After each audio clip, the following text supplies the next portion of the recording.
Welcome to the Heart of Law podcast. My name is Mirena Umizaj, and I'm your host. Here we are for another episode with two very special people that I have grown close to in the past year. They are 2 out of 4 talented lawyers and partners working on a cause near and dear to my heart. The story is fascinating, interesting, and heartbreaking all in one. But what this law firm has done is nothing short of inspiring and has shed light to a very important issue that affects our most vulnerable premature babies. My guests today are Stephen Reck and Jose Rojas, both Connecticut-based trial lawyers who have been practicing law for decades. Steve is a small-town trial lawyer who discovered the baby formula mass tort litigation that is now sweeping the country. In January of 2020, Steve filed the very first lawsuit against Abbott Laboratories and Mead Johnson, the manufacturers for Similac and Enfamil baby formula, alleging that their products significantly increased the risk of necrotizing enterocolitis and death in preterm infants. Since filing that first case, Attorney Reck and his 3 partners have founded Levin, Rojas, Camassar, and Reck LLC, a law firm dedicated to protecting the most vulnerable by exclusively litigating the NEC baby formula cases. Jose Rojas is an attorney based in Hartford, Connecticut, and he served with distinction as a lawyer for the United States Army. He received the Army Achievement Medal, and Jose was appointed Special Assistant United States Attorney, where he was given the responsibility of representing the United States as a federal prosecutor. Jose prosecuted and tried cases such as rape, child molestation, homicide, and more. Jose was awarded a certificate of appreciation by the director of the FBI for his outstanding prosecutive skills and was made an honorary agent with the Army Criminal Investigation Division. Gentlemen, good morning and welcome to the show. Good morning, Mirena. Thank you for having us. Good morning. Good morning. So before we get into discussing the baby formula cases, tell me a little bit about yourselves. Steve, you were raised by an Italian grandmother in Connecticut. Tell me your upbringing and why did you want to be a lawyer? Well, nice of you to mention my grandmother, Rosa Maria Cornaglia, just a incredible woman. And when my mom worked, my grandmother basically took care of me, and I lived with my grandmother all the way through high school. And even when I went to law school, I continued to live at my grandmother's house. She made the best food. I had so many friends that wanted to come over to eat her fresh pastas and pizzas, and just an incredibly loving woman. Maybe it's a good thing that I was basically raised by a woman, and now that I'm doing these infant formula cases, I've talked to literally hundreds of moms who've had these horrible things happen to them after their child got so sick from necrotizing enterocolitis. So I think I had some very good training from my grandmother to basically listen to the moms and to have compassion for what they're going through. So I give my grandmother a lot of credit for where I am today. Yeah, for being nurturing, and it does take a lot of love to give to a child and have them give it right back into the world. And it's awesome. It's wonderful because I do see your passion on these cases, and your story is a fascinating one. Did you always know that you would be a lawyer, or is that something that you sort of ended up in as you went through your education? I wasn't sure if I wanted to be a lawyer. I think at some point I wanted to be a reporter or a writer, and I was an English major, went to the University of Vermont, and I always was interested in the law, and believe in protecting people's rights and fighting for justice. And those ideals mean a lot to me. I think when you get to law school, maybe you start worrying about money and, paying off student loans, and you start stressing about those. And I think it can turn a lot of people's direction when they get out of law school. And it actually did happen to me. I ended up working on Wall Street as my very first job for a law firm. And I worked on the defense side, but it was only for 1 year. I truly did not like the work, and I felt I was on the wrong side of the law.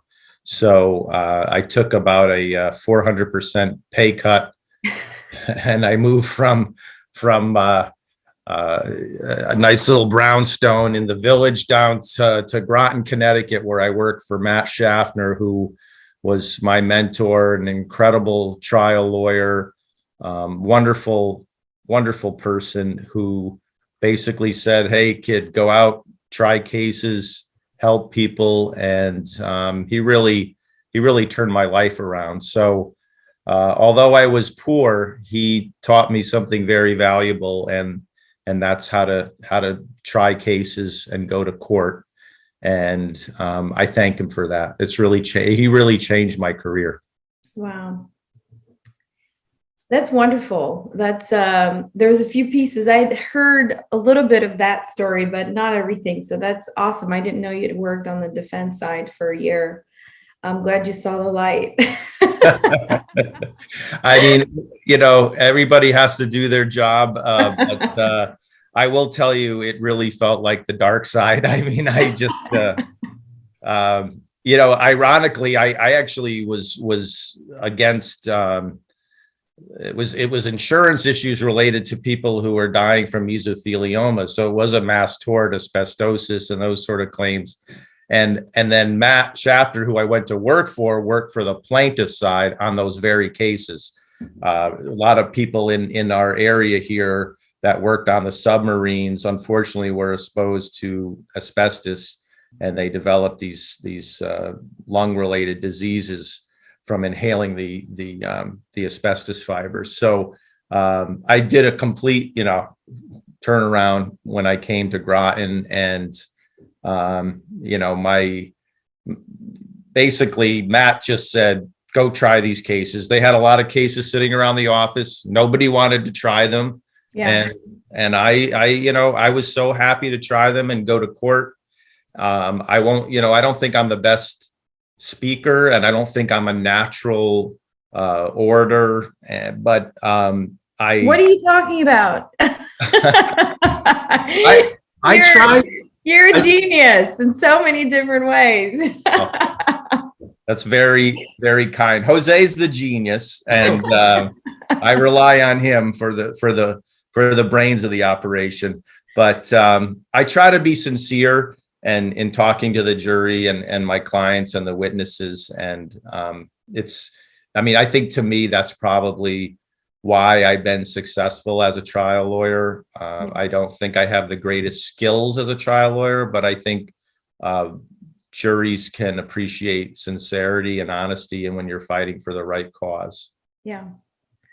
Thank you for that, Steve. Jose, you are a very dynamic lawyer, and I know that you were sort of drawn into this group and to the cause, and we'll get into that in a little bit. But tell me a little bit about you, your upbringing, and how you ended up being a lawyer, and sort of the extensive track record that you have. Sure.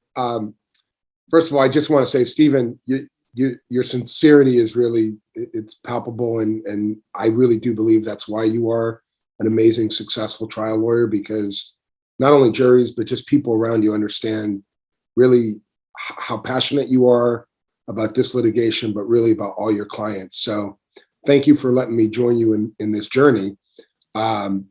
My path has been an interesting one, I think. I was actually born in Madrid, Spain. My mother was an Irish girl from Boston, and she had gone to Spain thinking she was going to study abroad for a little bit. And my very charming father caught her eye, and she never came back. So she ended up spending really the rest of her life in Madrid. And that's where I grew up until I was about 17. I came to college. I studied in Boston. I always knew I wanted to be a lawyer. I from the time I was a very little boy, it was very obvious that I was always in everybody's business about what's fair, you know, and what's right. And I had a really strong sense of kind of wanting equity and fairness and really just righteousness. And I remember just literally getting involved in fights that were not mine for that very reason. And so early on, I think people started saying, you should be a lawyer. And I'm like, I think I do like this. So it was always clear to me. I went to college, but I really went to college just because I knew you had to go to college before you went to law school. And then as soon as I got out of college, I went to law school. And then my question was really, I want to try cases, and where's the place that I can go do that as quickly as possible. Wow. And so I interviewed with the Bronx DA. I got an offer there. And then the Army kind of came knocking, and they introduced me to this program called the JAG Corps, which people probably know from the movie A Few Good Men. But really what excited me about that opportunity was they told me that I would have a chance to try cases right away. And that's how the Army works. The Army throws you into, regardless of what you're doing it, and you're doing it early, and you learn on the job.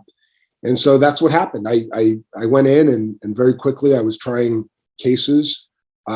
Shortly after that, I was trying bigger cases. Then they let me start doing some felony cases. And then they let me go into federal court. And that's when I became a special assistant U.S. attorney. And I was trying cases in district court in the Eastern District of North Carolina. And that's really where I got off and running and realized that this was, that I was right when I was a kid. This is really what I was meant for. The only thing that took me a while to figure out, which I should have figured out early, is that my passion is really not with representing big entities like the government or big corporations as I did in my second job, but rather representing people with real problems and having an opportunity to really solve those problems. And Mirena, you and I have talked offline about this. I mean, for me, one of the things that completely brings me passion in the field of mass torts is the ability to really effectuate change. When you help people, it's satisfying. You're bringing a solution to people with real problems. But in mass tort, you have the opportunity to solve an entire space of problem, whether it's the lawyers who took on tobacco, or the lawyers who took on asbestos, or as we're doing now, lawyers who are taking on this massive industry around infant formula. What we're doing is changing an entire space rather than just bringing help, also bringing help to individuals. But as we're doing it, we're really hoping to make really the planet safer for babies. And that's something that gets me up every morning. It drives me, it helps me work, it brings passion to the work that I do. And I really think I'm doing exactly what I should be doing right now. Yeah, that's wonderful. Well, first off, I didn't know that you grew up in Madrid in Europe and that you moved to the United States when you were 17, which is fascinating. So your mom, I assume, spoke English to you? Yes. Okay. Yeah, so my name is Jose Michael Rojas. And she was so passionate about keeping kind of her culture within me that not only did she speak English to me, but shortly after appeasing my father and naming me Jose, she then proceeded to call me Michael for the rest of my life. So some people know me as Jose, some people know me as Michael. My sister still calls me Michael. So that's fascinating. So I moved to the United States when I was 17 and had really no connections to the US. And so learned English a little bit of English back home and then here. And so over time, I've lost the accent, and I still have it over a glass of wine, right? But it's fascinating because I don't get to meet a lot of people that sort of grew up in another country and moved here, and then it was like a rebirth. So it's fascinating that you have that exposure, and I can relate to that. So you go through school, you become a lawyer. You clearly are a guy that has a lot of presence, that can handle himself in a courtroom. You represent all these big companies. You realize, okay, you're going through the motions. There is no real passion or emotion in that work. And then you sort of start your own practice, and then you find yourself getting a call from Steve and Paul and Scott saying, we think we got something here. Tell me a little bit about that call. And then I want to turn it over to Steve to talk about the first case that he came across. Yeah, I mean, I'll never forget that call, because I had actually just escaped from the Northeast with my family down to South Carolina because COVID was hitting. I saw it coming, and I realized that my kids were going to be basically stuck in a house in the middle of northeastern cold weather. And so I just loaded them up in the car. I went down to South Carolina. I had a little place that I rented there on the beach. And then I got the call. And it was actually Paul who called me. Paul had talked to Stephen first. Paul's someone I've known for a long time, and Paul Levin, right? Paul Just Levin. for the record, yeah. Yeah, so he had regularly through the years come to me to sort of bounce ideas off me and work on projects jointly. And Stephen had gone to him about this project, and I think Paul thought that I think of the group, I've had the most experience in federal court, I just sort of dug in and spent really, I think it was about 3 straight days, literally just reading every medical article I could get my hands on. And I just remember at the conclusion of that calling Paul and telling Paul, I'm like, this is a case, and you need to find a way to get me on board. So I think Paul called Steve, and Steve and I have known each other for a long time as well. And Steve immediately said, we need Jose, get him on. And we were off and running. Wow. So Steve, you came across this case, right? You're a single event attorney. You're going through your pipeline, your cases, you get a call on this case. Tell me about that journey. Tell me about that first client. Yeah, so I got the call, and a mom from New Haven said that she had a very, very premature infant born extremely small. And she said that the child was given donor milk from a milk bank and had actually survived against all odds. No one thought that this baby would live. And she said everything was going well. The child had actually lived for 40 days. Most people had told her the child was gonna pass away after a day or two. And when you get to 40 days, the chance of survival is increased significantly. So things were looking pretty good. And I think the mom was thinking, wow, we're out of the woods. We're going to be okay. My baby's going to live. And she said that she saw them switch to Similac formula. And she told me that as soon as they switched to the formula, her baby became sick and got necrotizing enterocolitis. And, when I first heard this, to think that baby food could kill a baby, it just it almost was like, I have to say, we get a lot of calls. We have to screen calls. We can't take every case, but she was so adamant that this happened, and she didn't have a car. So I drove down to New Haven. I met her at a McDonald's, and we had a coffee, and she explained the whole story to me. And she was extremely smart woman. I went back to my office and simply started Googling, cow's milk formula. So these formulas, Similac made by Abbott and Enfamil made by Mead Johnson, they're made from cow's milk instead of human milk. So incredibly, there's all these articles out there that say that cow's milk-based formulas and fortifiers significantly increase the risk of necrotizing enterocolitis in preemies. And it's been known since the 1970s, and it's still fed to this day. To this very day, these products are still fed to premature infants. So I filed that very first case, and my partner here is Scott Camassar. Scott and I went to Paul Levin, and Paul called Jose, and the four of us decided to put a little bit of money together and put a Facebook campaign out, because what I started thinking was mothers never know why their babies got necrotizing enterocolitis.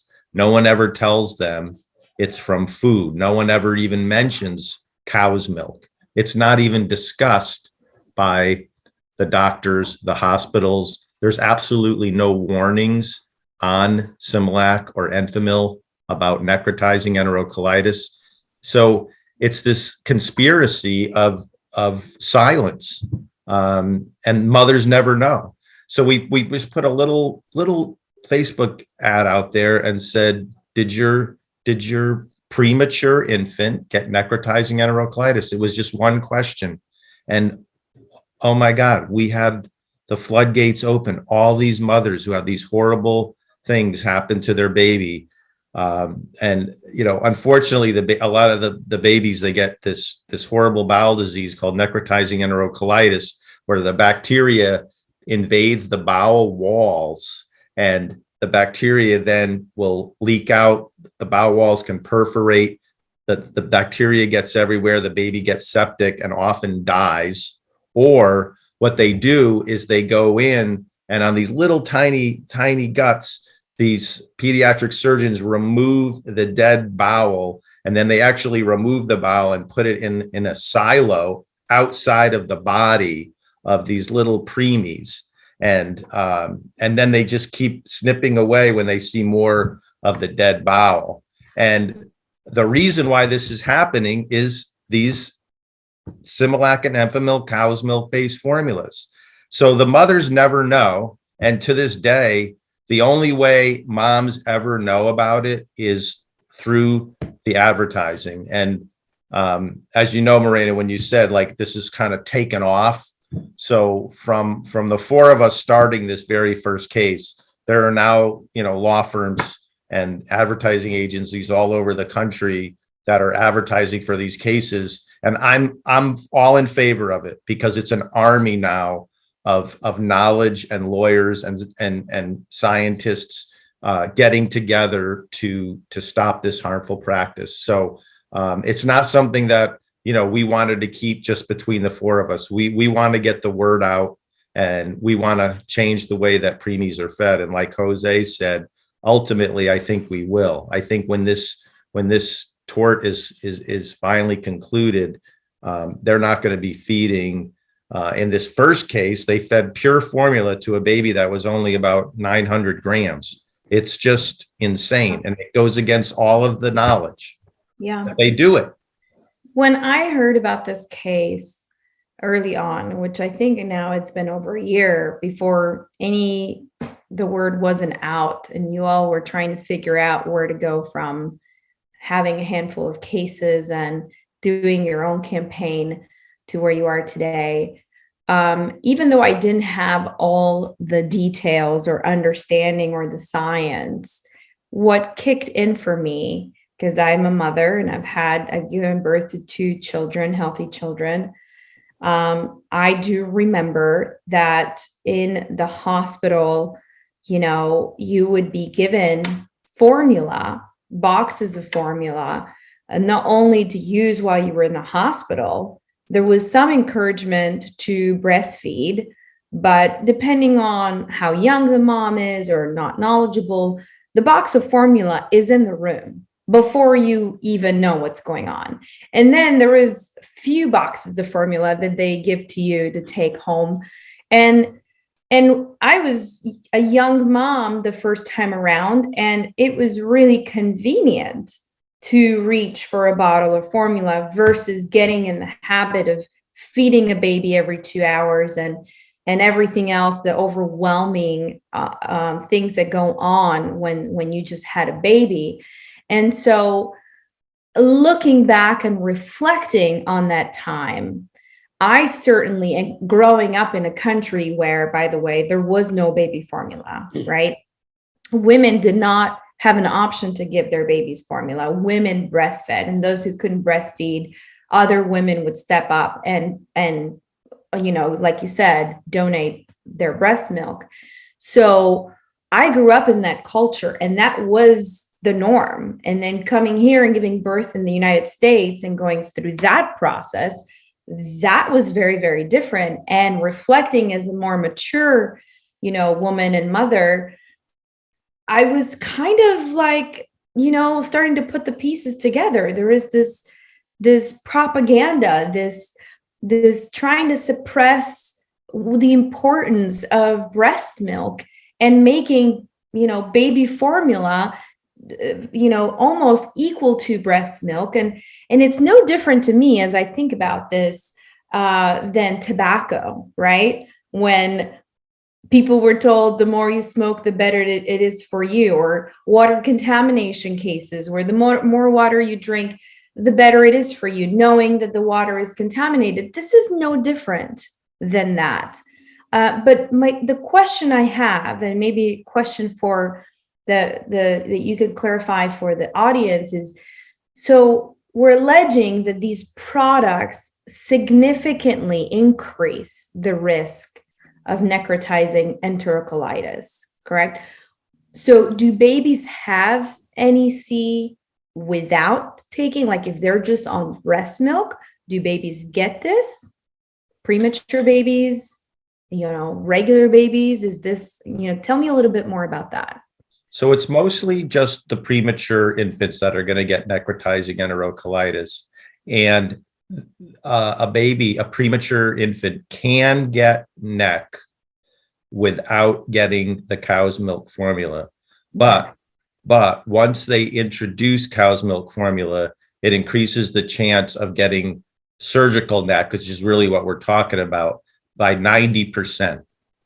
90%. And Jose has really studied the science and the marketing that you're talking about. I mean, it's like just like tobacco, it's like this really bad habit that, they want to get moms hooked on it for, like you're saying, well, it's very easy to do. And they want to make it, they advertise their product as being just like, mother's milk. That's what they're advertising. And they talk about how good it is for the infant. And while it's not as bad for a full term baby, for a premature infant, it really should not be fed. I mean, cow's milk based formulas and fortifiers should be removed from the NICU. And so Jose, in your opinion, is this kind of formula, the fortifiers in the baby formula, causing NEC and killing preemies? Yes. So causation is it's a legal question, right? And so it's complex for sure.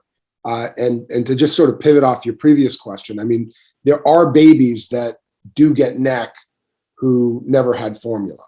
So it is something that happens, but it is relatively unusual.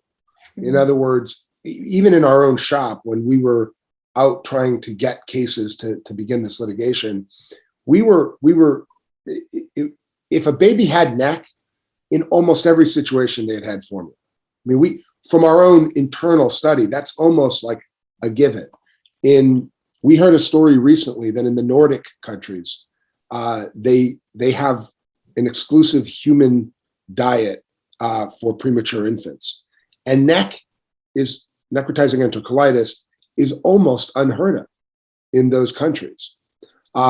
So causation is one of these things where in the law, the question becomes, is it more likely than not that this particular product caused a certain condition, in this case, necrotizing enterocolitis?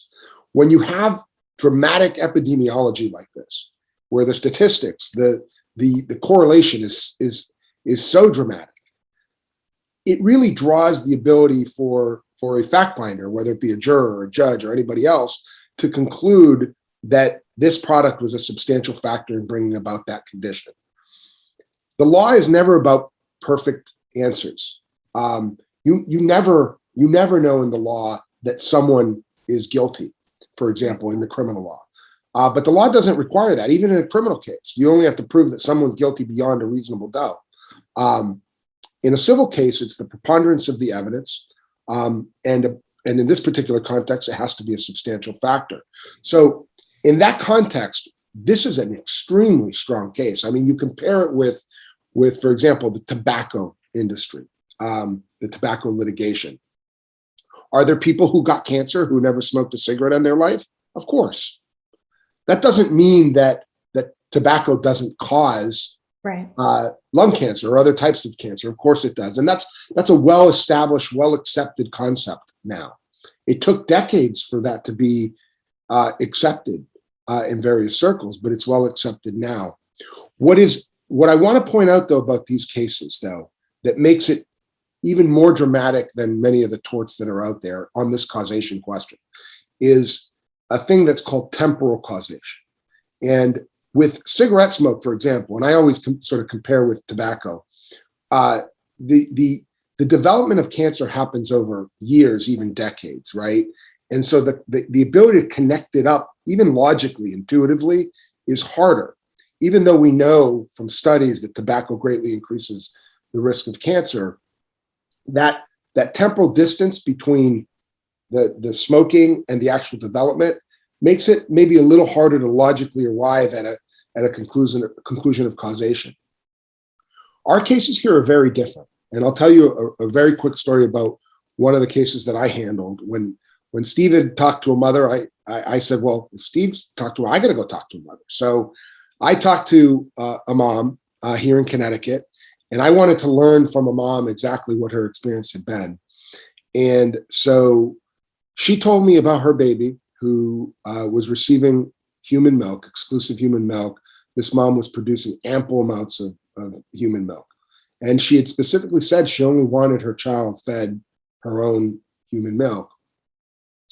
And one night she fell asleep. She lactated before she went to bed. And she finally fell asleep, exhausted, as many mothers are who've delivered premature infants. And overnight, without her permission, formula was fed. There were 2 feedings done throughout the course of the night. And that next morning, she literally woke up to find her baby with his intestines exposed. They had been removed from his belly. This awful bacteria had literally eaten alive his little baby intestines. And this baby ultimately died. It is dramatic when you combine the science that we're talking about here, the significant increased risk, the relative non-existence of cases that are exclusive human milk, and then you compare it with a timeline like this, where a baby goes from being perfectly healthy overnight after being fed this thing. It would be like if someone smoked a cigarette and then developed cancer the next day. Can you imagine how compelling that story would be? Well, that's what we have here in many cases. And so we have the science, but we also have temporal causation. So to circle back, do I believe that cow's milk infant formula causes necrotizing enterocolitis? Absolutely, without a doubt in my mind. What I struggle with this case is that the formula is being fed in a hospital setting by professionals, right? People who deliver babies for a living.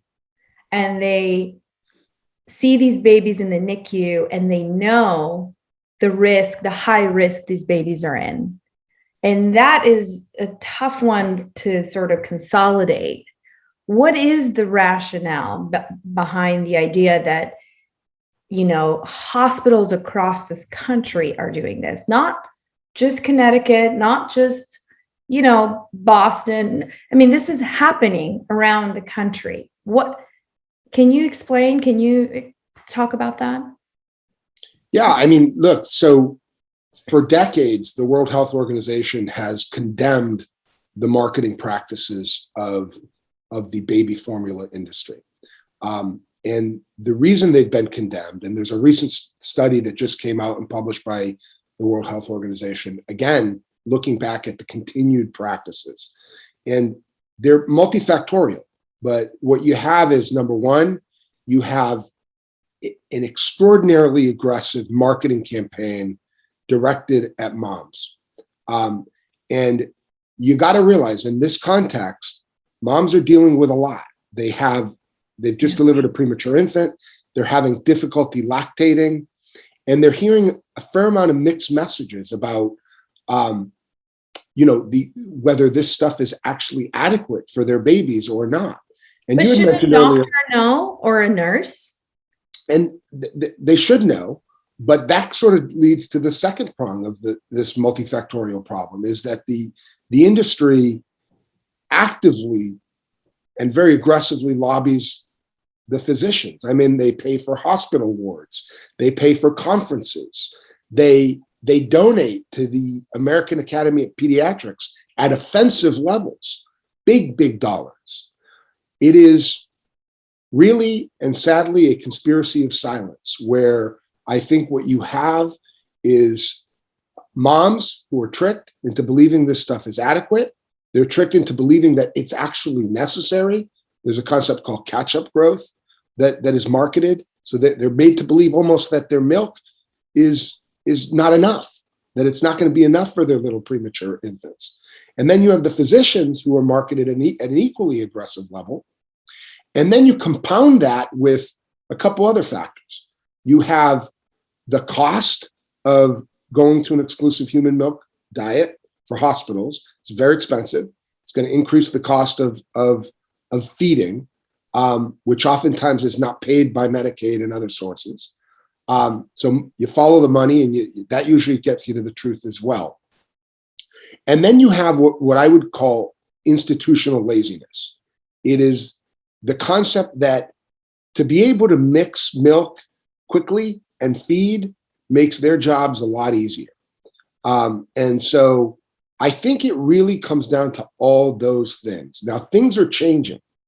And I think this litigation has had a big part in it. Stephen has had a big part in causing this change, because as litigation often does, and that sort of brings me back to the beginning part of this story, is affecting change is the reason why we're doing this.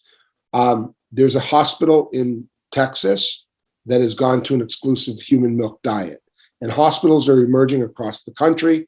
It's a slow change. They don't really want to admit what they've done.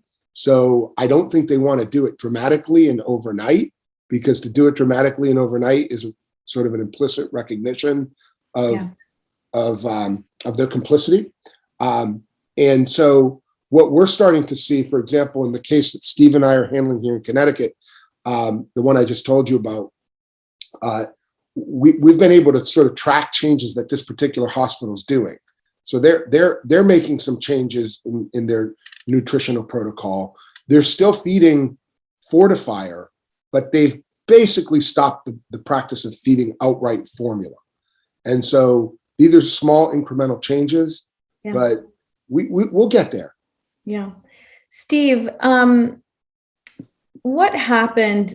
Obviously, you see this case and realize that there is more than one, right? It's apparent that you're doing some research, preliminary research, and you realize there is a lot more moms potentially out there. Was it daunting, overwhelming? And how did you then figure out that this was a case that you were going to be involved in, and it was going to be a high volume kind of case? And how did you find the path to the mass tort community, mass tort world. Tell me about that journey.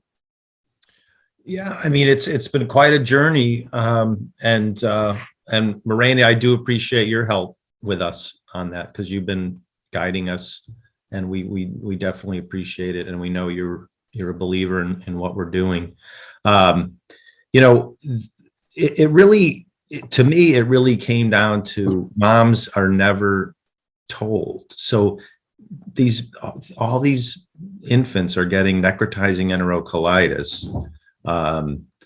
And you know, we see it now, and it's especially in communities where they don't have donor milk. So if you go to certain states, unfortunately, they don't have any donor milk, and we'll see an incredible amount of necrotizing enterocolitis. We can almost do our own studies based on the cases that we bring in. We see pockets all around the country of where is there more necrotizing enterocolitis.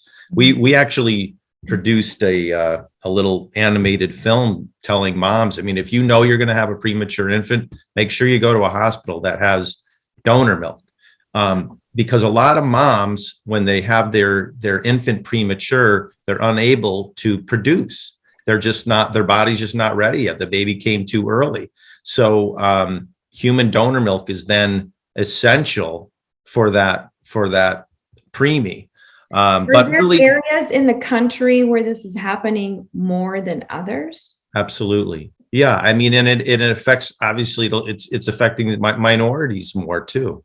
You know, the percentage of cases that we bring in, many of them are you know, African American, Hispanic, and you know, we've been noticing this, and it's you know, it's horrible to say it, but it's almost, it's like, oh well, this child is you know, is a poor child, so doesn't deserve to get human milk. I mean, it's disgusting, but I honestly, truly believe that this is happening, and we see it because we have the data ourselves. We've taken in so many cases that we know that there's a huge racial disparity here in terms of the amount of disease that we see inflicted on the population. And really, this whole mass tort thing, you know, it really was because we felt that there's so many preemies getting necrotizing enterocolitis, but the mothers never know. They don't know why. The hospitals don't say it has anything to do with food. They just say your baby got neck and died or had to get surgery. And this one mom came to me and said it was right after they fed the baby. And then, you know, I mean, it wasn't like, you know, it didn't take a genius. I just looked at the studies. They're everywhere. They're out there. And so then we said, listen, we got to get the word out. We got to advertise and just, you know, we didn't have millions of dollars to advertise, but we wanted to get the word out. And now all these other law firms and marketing companies are getting the word out. And pretty soon moms around the country are going to know, do not feed my premature infant cow's milk based formula. That it's crucial. And because of this litigation, like Jose said, changes are occurring. Hospitals are changing. Even the manufacturers are starting to make little changes in what they're doing. So how has obviously there is an MDL now, right? And there is thousands of cases, is my understanding, around this country. What's been the reaction of Abbott, Laboratories, and Mead Johnson and Company? There is actually not quite an MDL yet. So in the Connecticut case that Jose was talking about, we finally got to the point where I was going to take the deposition of one of the lead nutritionists at Abbott. And we had waited so long, and I couldn't wait to get this deposition to find out, you know, what does Abbott know? How long have they known that their product significantly increases the neck? What have they done to change the practice? Why don't they warn about it?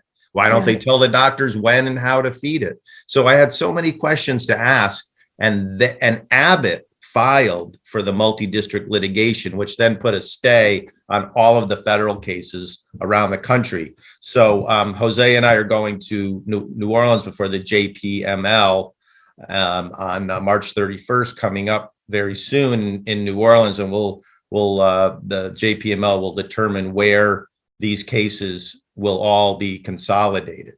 I see. Okay. Because this is recent development, correct? That they Correct. just filed. Right. Okay. Yeah, I'm still a little hung up on the hospitals. I really am. It's like, are they going to be held responsible, or are they not a defendant in this case, Jose? Well, they have been sued where we feel that there's reason for them to be sued.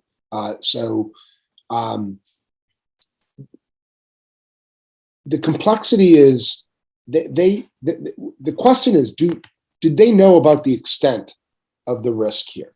And we've taken some depositions and we've heard different stories. One doctor in a recent deposition said that he was not aware of the increased risk of fortifier, for example.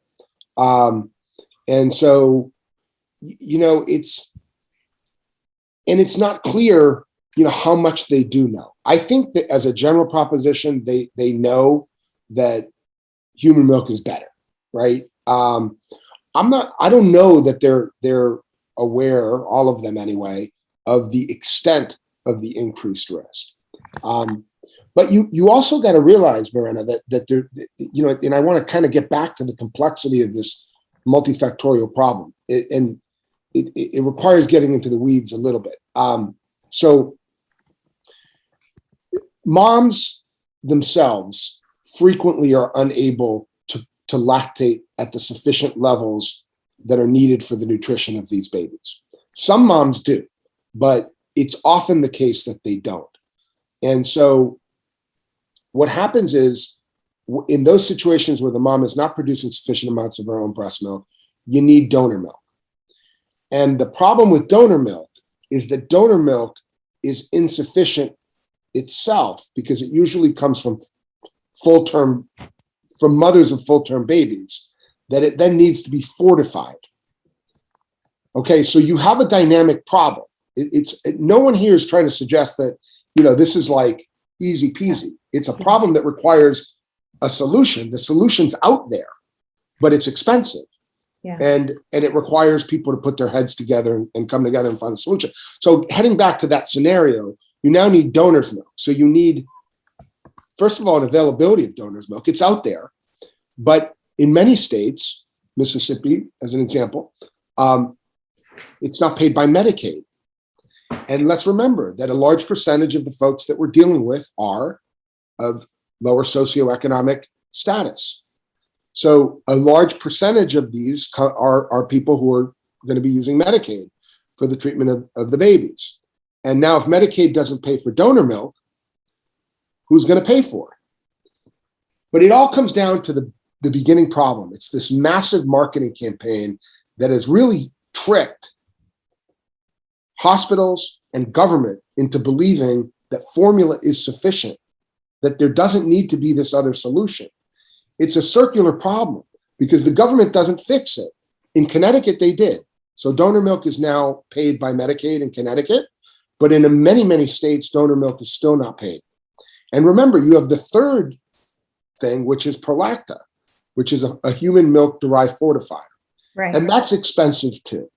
And so you always follow the money, but when you have an industry that has perpetuated really a con, that this stuff is equally as good as human milk, or even better in some sense, in this sort of catch-up sense.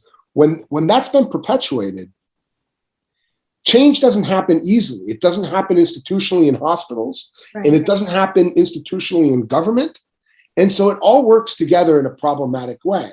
But the fact remains, and it's unequivocal, that human milk significantly reduces the risk of necrotizing enterocolitis. And when we're talking about the most vulnerable babies that exist, we need to find a solution. And it's going to require government, it's going to require the industry to stop perpetuating a false myth. And it's going to require people to know about what's happening. And podcasts like this are part of that solution. There has to be an awareness. And when that awareness happens, then you'll see the solutions come very easily, because the solutions are out there and they're scientifically feasible. Yeah. I don't know if that answers your question, but it is complex. It's a good question, but it's one that I think is explained by all those things that are going on. I'm not a lawyer, right? But I'm a parent. I'm an individual that I trust the system. I trust going to the hospital and knowing that these people know what they're doing, especially when you're at your most vulnerable stage and you have a baby, a premature baby. And so I find it, honestly, if these people are, intentionally ignoring the facts because, like you said, it's convenient to accept the amounts of money and free conferences and free lunches and free everything, that to me is criminal, right? From the perspective that you have a doctor or a nurse, and these people have been doing this for 10, 15, 20 years and see a pattern and really don't do anything about it. I really have an issue with that. I think those people should be responsible. But tell me, Jose, a little bit more about the litigation strategy. What is the strategy here? Now you have law firms across the country getting these cases. Is everybody on the same page in terms of pursuing this litigation to make sure that it is consistent and that it's achieving the goals that you were outlining earlier? Well, one of the things that has really amazed me about the mass tort industry, which I didn't expect, but I found, is the level of teamwork that occurs by law firms and lawyers in really trying to collaborate and cooperate to not step on each other's toes, to make sure we're all marching in the same direction. From a litigation strategy standpoint, there's basically two tracks that are going on. There's litigation that is proceeding in Illinois. We call that the state track route. It's able to be there because Abbott and Mead are residents of Illinois. Mead is challenging that, but their website says that their corporate, I think it still says it. It certainly said it a couple weeks ago, that their corporate headquarters are in Chicago, Illinois. And they filed a pleading in Florida saying that they're residents of Illinois. But then they turn around and show up in federal court and they tell a judge that they're residents of Indiana. So, I mean, we're supposed to believe them on everything else, but they can't even tell, a singular story about where the hell they're from. Right. And so, this is what you're dealing with here. It's corporations saying whatever they want to say that's convenient to them at any given time. So I went off track there a little bit, but then the secondary track is this MDL track that Stephen has talked about, where we are going to New Orleans. We're going to meet with some federal judges there who are going to decide that this will be an MDL. That's almost a near certainty, given that everybody who's involved, including the defendants, have asked for it to happen. So really what's left to be decided is what judge it will be appointed, it will be consolidated with, and then we'll be off to the races. Then discovery will begin. There'll be leadership will be appointed by the judge. That leadership will be lawyers who the judge considers to be capable of handling this litigation. We certainly expect to be on leadership, and then we'll be working with a bunch of other amazingly talented, well-resourced lawyers and law firms who have done this before. And together, and that's what I love about it. It's the team spirit of this whole thing. I mean, we're all unified by the common interest of really changing the way things are done here. And so, that's the nature of an MDL. Resources are pooled, talents are pooled, and the litigation advances from there. So we've been working with a lot of those lawyers already. And I think that will just get even more organized after the MDL is formed. I agree. Yeah. Stephen, what is the extent of injuries in premature babies that survive? Obviously, you guys have hundreds of these cases. And again, we're the first law firm to find out about these cases. What is the extent of the injuries for babies that survive? And what do these parents have to do day in and day out to make sure that they're taking care of these children?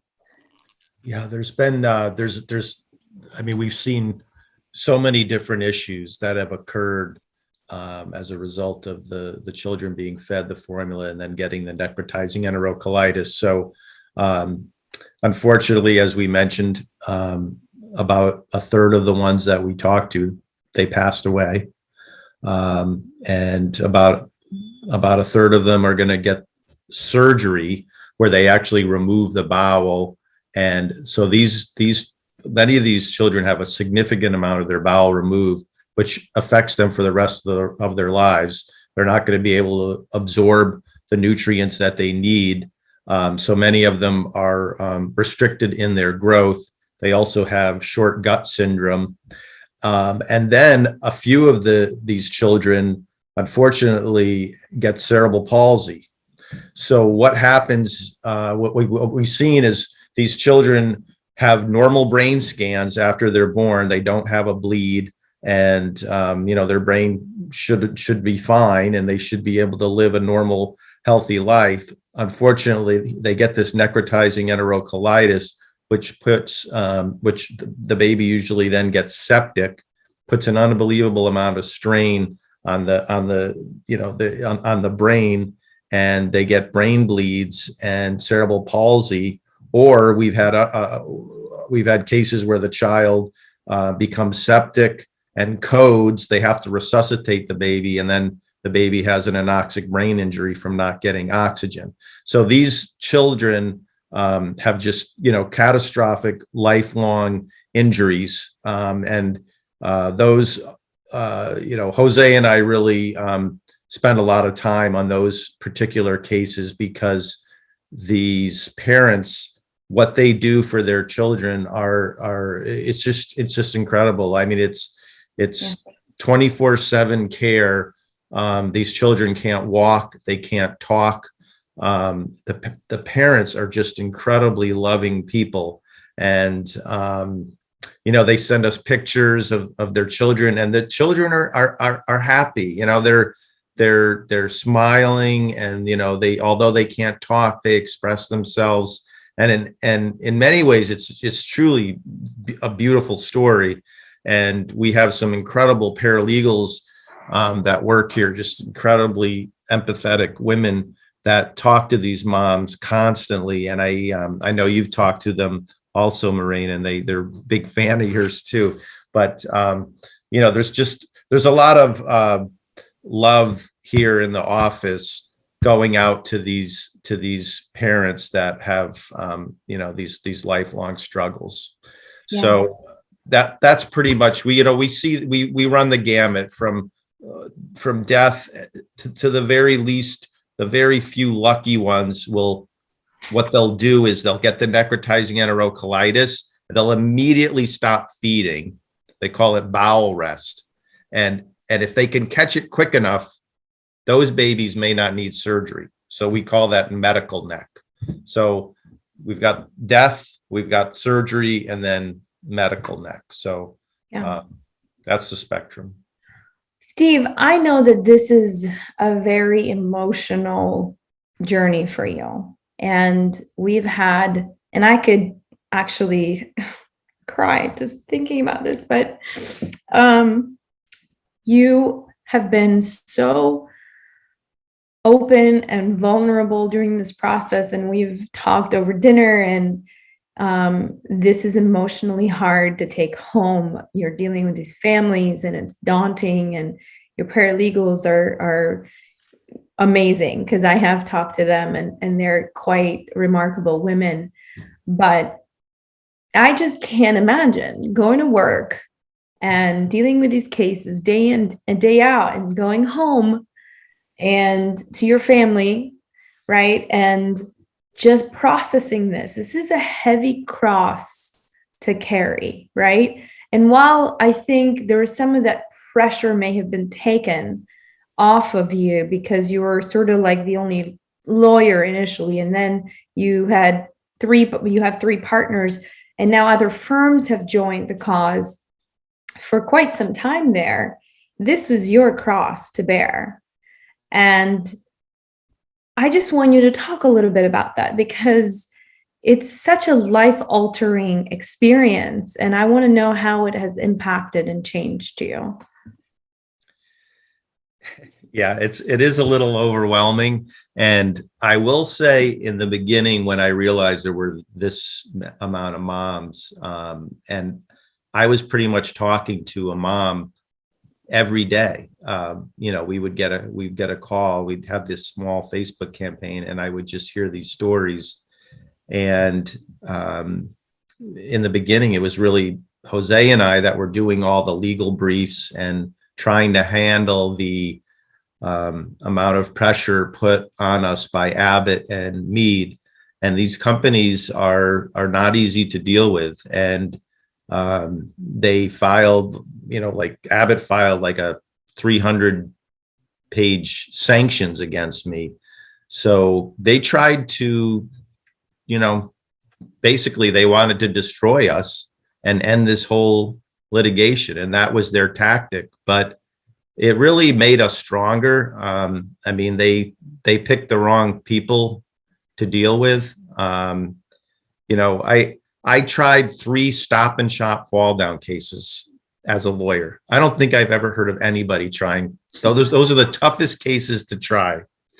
So now to have mothers whose children have necrotizing enterocolitis from baby formula, I've been waiting for this moment, and I embrace it.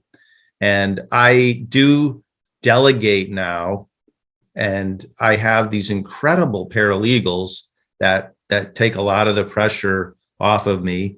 I have Jose, who's taken a lot of the pressure off of me, and we have lawyers around the country now who are on our side. And it is not constant. Jose, I was just talking to Jose about, like, I do have like dreams about this because it does occupy my entire life. So I'll be thinking about it all day. I'll go to bed, I'll wake up, and I'll have a dream about the baby formula cases. It really is my cause in life, and I embrace it. I'm actually pretty happy doing it because I think it's just so important. And the incredible paralegals that we have here, Hannah and Sarah and Chu, Mackenzie, Vanessa, they're just brilliant, kind people. And I like to be around them. And, they tell me everything that's going on with the moms and how we can help them. And I'm energized coming to work. It's not bogging me down. It's a movement. Yeah. It's a movement. Right. Yeah. On a lighter side, there was one time where Steve and I were literally talking at 1:00 in the morning, and all of a sudden I hear a female voice in the background. Please tell me you're not talking to bleeping Jose. He was indeed talking to bleeping Jose. Yeah, my wife says, "Why don't you just go marry Jose?" Oh, that's funny. Jose, how has this journey impacted you on a personal level?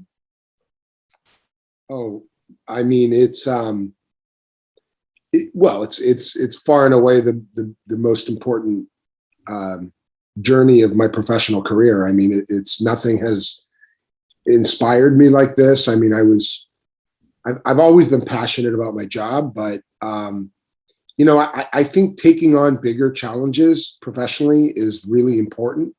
And sometimes you just do things for too long, and the challenge goes away. And this is, in addition to being inspired by the cause, I'm learning things every day. My brain is completely activated always, and it was really, I think, something that I needed. And I've said many times, I'll say it again, I'm so grateful to Stephen for letting me come into this journey, because it really came at a really important time for me where I'm turning 50 in July, and you look back and you're like, you go to law school, you have all these ambitions, you're touted as kind of, you're the guy who's going to do great things. And then, you start to reflect a little bit and you're like, have I done great things? And so I think I'm doing great things right now. Oh, that's heartwarming. And honestly, this is why I just was so drawn to your group. I work with lawyers for a living, a lot of them. And I've been doing this for over 10 years now. And I know passion. I know inspiration. I know just the intention of wanting to improve and make the world a better place. I know it when I see it, and I saw it in your group. And the four of you are so dynamic and work so well together. It didn't feel like a law firm, a traditional law firm, just taking on cases. It was like a bunch of friends working on an important issue and trying to resolve it and find the solution, which you're very much well on that path now. And it's really fantastic to see that in this space. And there is other law firms that operate at that level, at a level of compassion. And this podcast is called The Heart of Law, right? Because that is, I think, what really makes a difference. Anybody can be a lawyer, anybody can be a doctor, but is bringing heart and bringing that kind of intensity and passion is what really changes the world. And I want the audience, your colleagues, to hear what you're up to, but I also want these families to know how amazing and humble and true you all are to this cause, and how hard you're fighting, and that you've put everything on the line for these cases. So what is your message to the families who are listening to this and trying to understand who are the people that are fighting for them? Steve, what's the message you want to give to the families? I think my message is I think together, the moms and the lawyers are going to change the practice of feeding preemies, and we are going to save lives. And that's ultimately the goal. I can't think of a more important case that I've ever read about anywhere in the history of the law. This is the most important case that I've ever even known, and it stumbled upon me, and I'm going to take it all the way to the end, and we will change the way preemies are fed, and we're going to save lives. Thank you. And Jose, what's your message? Real short. We know our cause is righteous, and we will never stop fighting. Yeah, I love that. Well, gentlemen, it's been such a pleasure to have you on. It's like, being in a room and meeting and visiting with each other feels no different. I certainly feel the energy, and I'm moved by it. And I am here to support any way that I can. I appreciate everything that you do, and wish you the best of luck, and wish the families the best of luck with the lawsuit, and certainly giving them courage and sending them love for doing the hard job that they're doing every day, 24/7. with their children. So thank you so much. Thank Thank you, you. Mirena. Thank you, Mirena. And thank you for all you do too, Mirena. You are such a valuable consultant to not just us, but to many lawyers. You're an important part of getting the word out there and leading lawyers in an industry that has some business aspects to it that many of us are not good at. So thank you for that. It's my pleasure. It's my pleasure. See you soon, guys. Thank you.